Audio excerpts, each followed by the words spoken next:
आज मु आपण मानकु झटपट घरे सकाळर गोटे स्नैक्स रो रेसिपी बनैबा देखिबी जोटा बनैबा बहुत ही सहज। ए स्नैक्स को आपण माने गोटे थर बनै सारिबा परे आपण मानकु सबुदिन सकाळर टिफिन रे किंबा इवनिंग टाइम रे बनै कि खाइबा पई इच्छा हेबो। छोट रु बड़ समस्त को बहुत ही पसंद आसीबा सह खाइबा पई एटा बहुत ही टेस्टी मध्य होइथिला। तो आ डेरी न करी चलंतु अटा को नै आजिरो ए स्नैक्स रेसिपी में बनैबा स्टार्ट करिबा। तो सेथिपाई आमको कौन सब इंग्रेडिएंट्स दरकार आसंतु फर्स्ट देखि नेबा। सेथिपाई मु एठी किछि बंधाकोबी को एमिति काटि नेछि, अल्प किछि गाजर को मध्य एमिति ग्रेस करिकि काटिकि नै जाइछि, ता सहित गोटे टमाटो को नेछि, गोटे पियाज को काटिकि नेछि, अल्प किछि धनिया पत्र, किछि कंचा लंका, हिंगु नेछि, अदा और रसुण रो एठी मु पेस्ट नेछि। एबे आमे फर्स्ट डो रेडी करिबा। तो सेथिपाई मु पटे गोटे मिक्सिंग बाउल नै जाइछि। मिक्सिंग बाउल रे मु 2 कप दे दउछि अटा। 2 कप अटा रे स्वाद अनुसार पकई दउछि लूण, ता सहित एठी गोटे बड़ टेबल स्पून दे दउछि मोठी खाइबा तेल, अल्प किछि जुआणी पकई कि ए सब को भल भाबरे देखंतु मोठी गोळै निछि।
ये सब को एठी भल भाबरे गोळै दैछि मु। एबे अल्प अल्प पानी पकेइबा आउ को चकटिबा। आको पूरा भल भाबरे चकटिबे आउ अल्प अल्प पानी देके ही चकटिबे। एकाथरके सबुतक पानी देके चकटिबेनी, अल्प अल्प पानी देके आको चकटिकी रुटी रो डो जेमिति हुए सेमिति ही हमें आको चकटि नेबा। देखंतु म आको चकटि दैछि। एबे आको कवर करिकी 5 रु 6 मिनिट पई रखि नेबा। ता भितरे हमें मसला रेडी करिबा। तो मसला बनेबा पई मु एठी गैस फ्लेम ऑन करिकी बसई दी पैन हल्का गरम है 3 रु 4 टेबल स्पून पाखापाखि तेल गरम हो गला हाफ टेबल स्पून नहीं जाइए मु हेंगू आ गोटे टेबल स्पून जीरा नहीं कि आपको भलसे फुटई देछि। एबे रखिथिबा पियाज को पकई दबा। पियाज को पकई कि भल भाबरे गोळै देछि। ता सहित रखिथिबा कंचा लंका को मध्य पकई दउछि। कंचा लंका पकई कि गोटे मिनिट भाजी सारिबा परे रखिथिबा अदा आ रसुण को मध्य पकई कि आपको भल भाबरे मु गोळै दउछि। देखंतु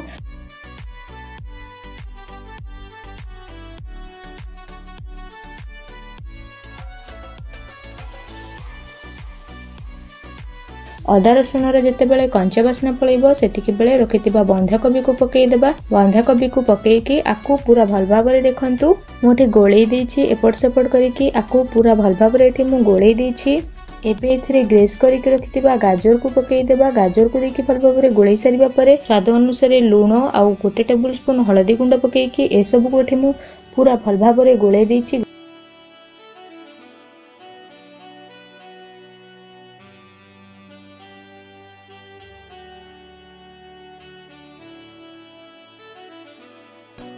गोटे टेबल स्पून एठी मु दे दउछि गरम मसला रो पाउडर। गरम मसला पाउडर देकी ए सब को एठी भल भाबरे देखंतु मोठी गोळै देछि। मसला हमर भलसे पूरा भाजी ही आसिला परे रखिथिबा टमाटो को पकई देबा। टमाटो को पकई कि भल भाबरे गोळै देछि गोटे रु 2 मिनिट। एबे भल कलर आसीबा पई गोटे टेबल स्पून काश्मीरी लंका गुंड पकई दउछि।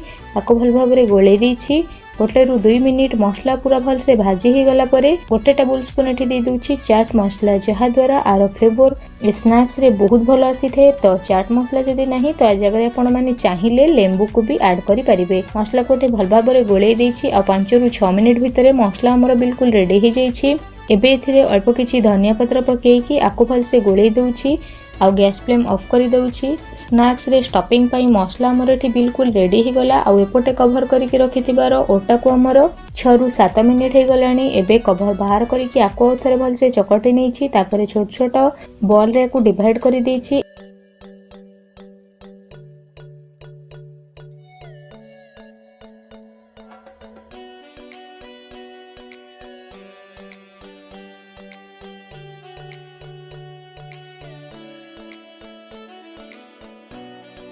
एबे मु गोटे पूरी परिका को बेले की देखौछि। देखंतु गोटे डो नै कि मु छोट पूरी परिका को बेले देछि।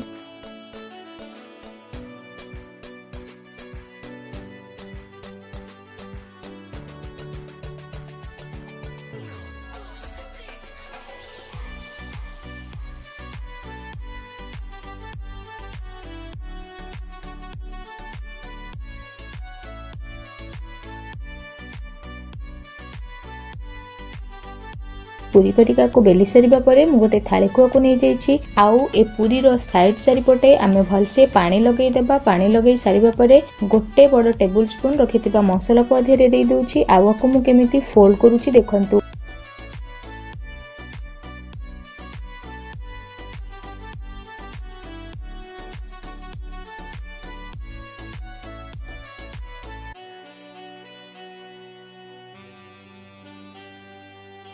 एमिति प्रोसेस रे आकु फोल्ड करिवे। फोल्ड करि सारिला परे हाथ रे एमिति चापी चापी की गोटे छोट पूरी परिका को हमें बनै नबा। देखंतु एठी गोटे पूरी हमर रेडी ही जाइछि। सेम प्रोसेस रे बाकी तक को मु देखंतु बनै नै छी।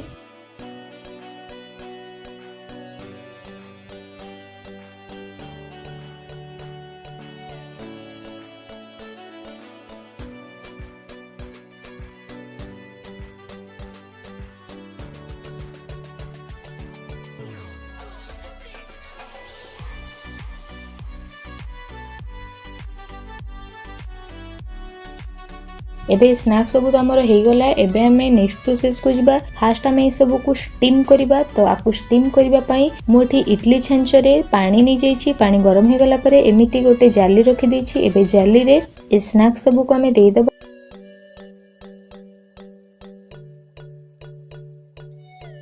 देइ सारी की भल भाव हमको कभर करके 6 ରୁ 7 मिनिट आपको स्टीम करी नेउछि। आ 6 ରୁ 7 मिनिट परे कभर बाहर करूछि। एटा भल से स्टीम हे जाइछि। एबे को बाहर करी आनिबा। देखंतु स्टीमर रु आको बाहर कला बेलको इजीली एटा बाहरी जाउछि। बिल्कुल भी लागुनी। मु सब गोटे बाहर करी नेछि। एबे हमें आको टिके आउ टिके भल लागिबा पई तड़का लगैबा।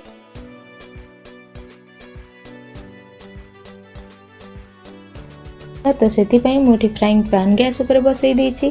आउ नै जाइछि 4 ରୁ 5 टेबल स्पून पाखापाखि तेल गरम होला परे गरम तेल रे स्टीम करके रखिथिबा ए स्नैक्स सब को हमें दे देबा। आउ एकपट सेपट करके आको हमें उल्टेबा।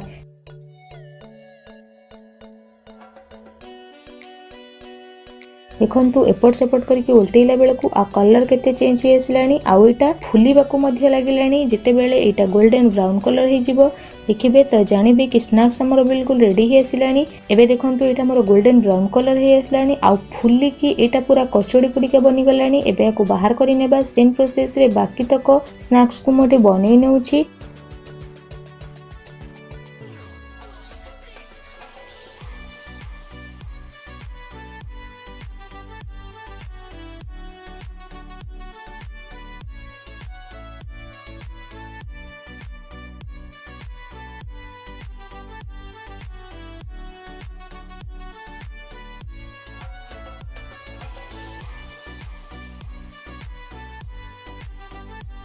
एबे मु आपण मानकु सर्विंग प्लेट को सर्व करके देखौछि। एमिति टमाटो सॉस किंबा चिली सॉस भी को खाई कि मजा नहीं पारे। बहुत ही इटा टेस्टी बनी थिला। तो गोटे थर आपण माने को बनैले आपण मानकु बारंबार बनै कि खाइयो को इच्छा हो। जेहेतु एटा आटा रे बनिछि तो एटा बहुत हेल्दी मध्य। तो छोट रु बड़ समस्त को बहुत ही पसंद आसीबो। ता सहित एथरे बहुत सारा वेजिटेबल्स दिया हिछि जोटा कि हम देह पई बहुत ही उपकारी। ता निहाती ए स्नैक्स रेसिपी को गोटे थर सखाळ रे हो टिफिन रे हो किंबा संध्या रे आपण माने को बनै कि एन्जॉय करंतु। आ रेसिपी केमिति लागिला आपनकर अनुभव मते वीडियो रे थिबा कमेंट सेक्शन रे जणांतु। आशा करूछि आज रेसिपी आपण माननकु निहाती भल लागिथिबो। वीडियो भल लागिथिले लाइक करंतु, चैनल को सब्सक्राइब करंतु। एमिति नुवा नुवा रेसिपी आगो को देखिबा पई सब्सक्राइब कला परे पाखरे सुथुबा बेल आइकन को भी क्लिक करि दियंतु। धन्यवाद।